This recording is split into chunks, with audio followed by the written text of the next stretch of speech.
man e suufiyan kagal o yehi o yirlima ala fof ko o tawi yo suufiyan kagal gonagal ladde ngal sowona wasde jaɓanede eko Allah farli e yimɓe ko sabu ene farla e julɗo ko ardi fof seetade ko kalten ɗo joni ko salatul jumati suufiyankoɓe adana ceeta ko ɗum goɗɗo ladde Allah ene yamiri yo yimɓe cuuro yo yimɓe ñaama ko weli e ko dagi qul man harrama zinatallahi allati akhraja li ibadihi wa tayyibati min arrizq qul hiya lilladhina amanu fi lhayati dunya khalisa Allah ene yamiri julɗo yo ñaam ɓorno ñaanto so gertoɗe so colli fof yo ñaam ɓorto ko julɓe mbaɗno koko laabi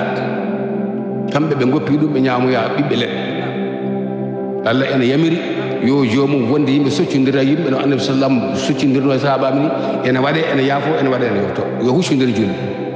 mo yahata janaysa wiyata inde resata watta won diine ko woni ko ɓe goni suufiyankoɓe Cheikh Tidiane ari itti ɗum ƴeewi ko ɓuri ɓattade e dewe Allah ko ɓuri ɓattade eko nafata e dewe Allah addi ƴeewi dow ƴeewi less ƴeewi fof kala kene waɗa ko yawata yettinde Allah hoɗɗum ko annabi sallallahu alaihi wasallam on goto ɓuri yawde yettinde Allah ala annabi mo jooɗoɗa mbaɗa haalde inde mum ha wiyata Allah juulema ya Ibrahima ha wiyata hay sona colli pocce e maɗa wendo kono ya rasulallah ya habiballah ala wona walla Allah hokkimo ɗum wanna Allah fadir bidda yutima yista Allah hokkimo komo yettoro Allah taw wona tampere won e tampere taw wona woppude won e farillaji Allah taw wona woppude won e sunnaji annabi sallam taw wona woppude won e giɗaɗe l'islam taw wona woppude won e jokkodirde enɗam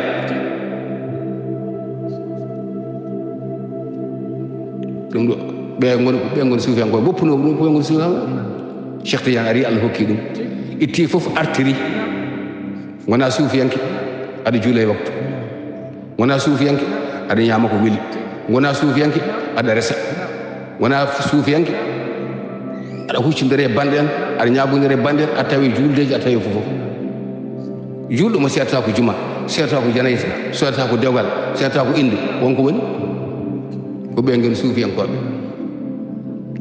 minen tijanenkoɓe ko minen goni tijjankoɓe hannde woto mbiyami suufiyankoɓe komin tijaniyankoɓe almu cheikh nama tijane radiallahu taala anhu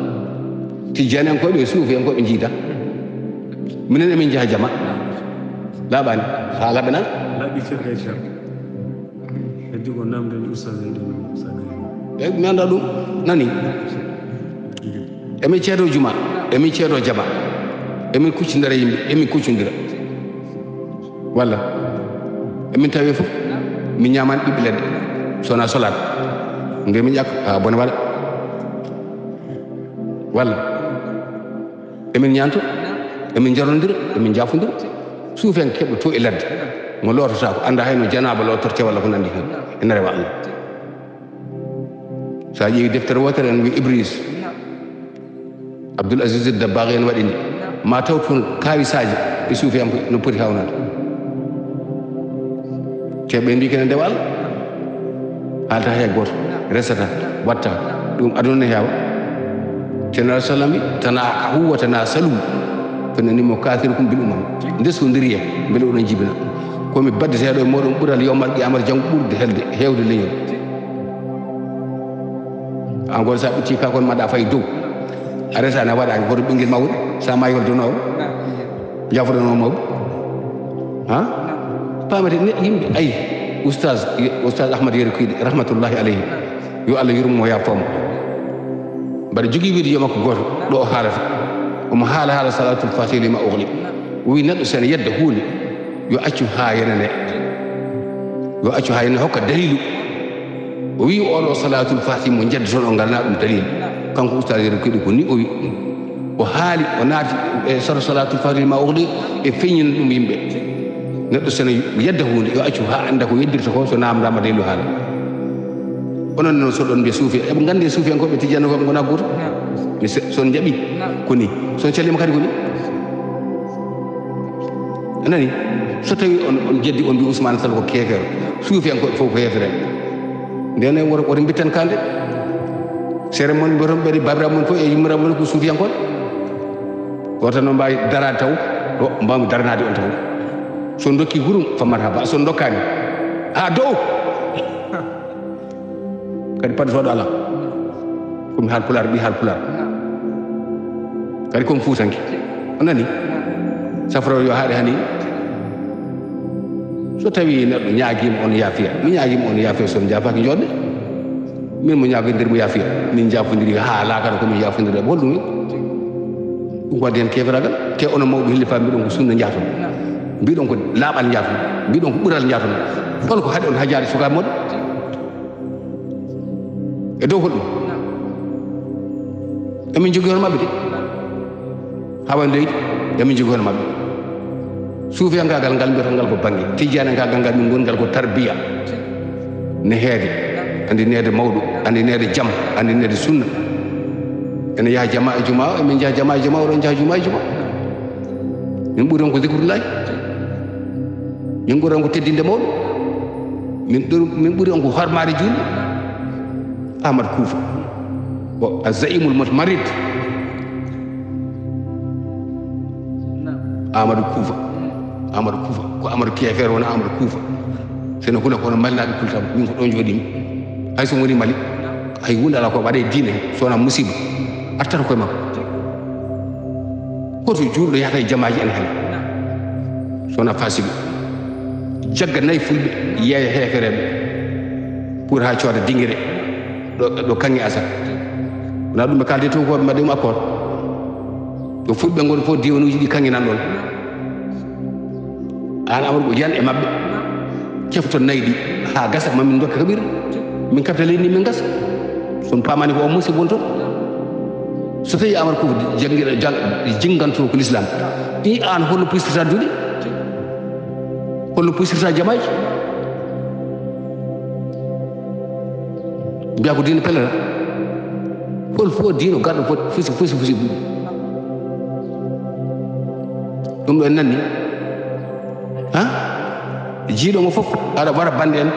aɗa fuuɗi bahil ma kañum fuuɗi bahil mum wona nayi mo waɗa holko addi signére mbayni musiba mbete ko Amadou Koufa addi walla mbete ko kaari addi holko laaɓi ɗum Amadou Koufa addi mbiyata Amadou Koufa addi ko Cheikh Tidiane addani Samba addani hay Firawna addani ɗum e Mali fus ko woni sowona fasigi wona Amadou Koufa ko Amadou kefeero jaguɗo leñol muɗum yeeyi tubakoɓe jaguɗo jawdi leñol muɗum yeeyi tubakoɓe o melaka son belaka ɗum mutuɓe hayrikum son belaka miran ko kefeero ko ɓuuri kefeero bonde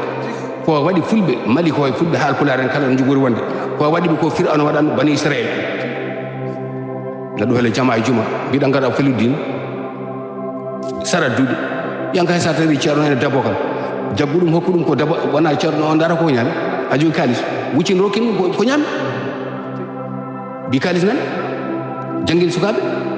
no français naɓe mbaɗani mbaɗa école aji ha gasna mbiya janggin min jomma ñawduma yeddoma mata wawa de kono jagga ceero kirsa ɗum almudo on carodire mbaydi on carodire ha te Afrique fof Mali ɓuuri hewde ɓorade caggal Soudan e Mauritanie duuɗe pusde toon de ande ko dañɗa hen ko mbatta e majje wona ɓorande kam eta yo jangguiɗo so neɗɗo haaɓi talkude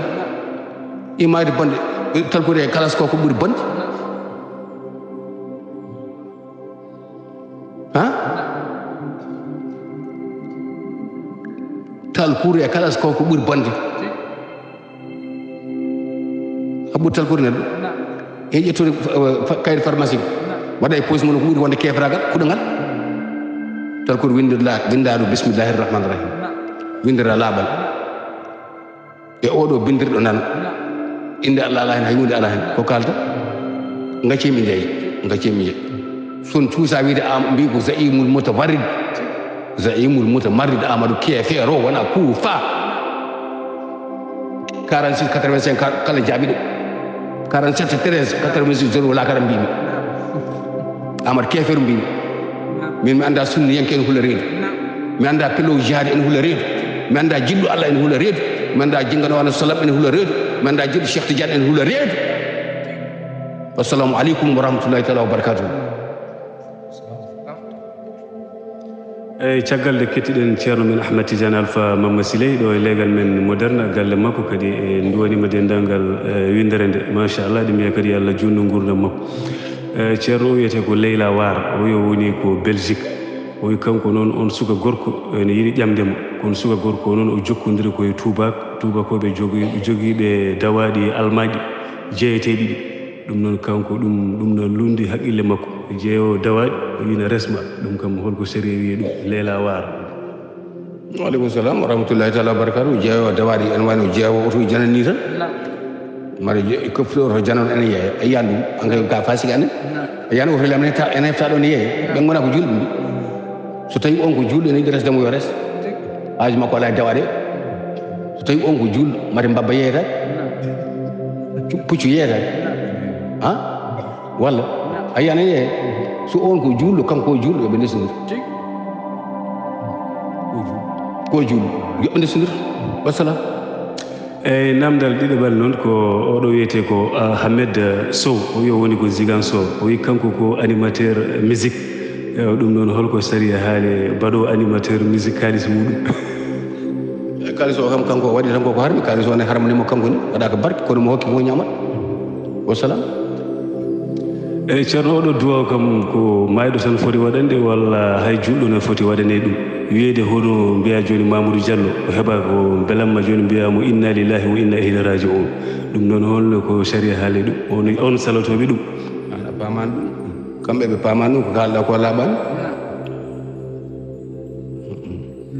a famani keɓani jiɗɗa haalde ko inna lillahi wa inna ilayhi raji'un jomum o so tawi woni ɓoccode walla huywere an woto won huywere ko aya Qur'an wona duwaw wona duwaw ko aya Qur'an wala nabluwannakum bi shay'in min al-khawfi wal ju'i shay'u ya yewo temedere ceerno firantama shay'u ko woni wala nabluwannakum a'udhu billahi minash shaytanir wala nabluwannakum bi shay'in min al-khawfi bi shay'in من الخوف والجوع ونقص الثمرات بشر والأنفس وبشر الصابرين ولنبلونكم بشيء من الخوف والجوع ونقص من الأموال والأنفس والثمرات جري برو أندي أدو جدي بعد جري برو نجود بدي أدو جدي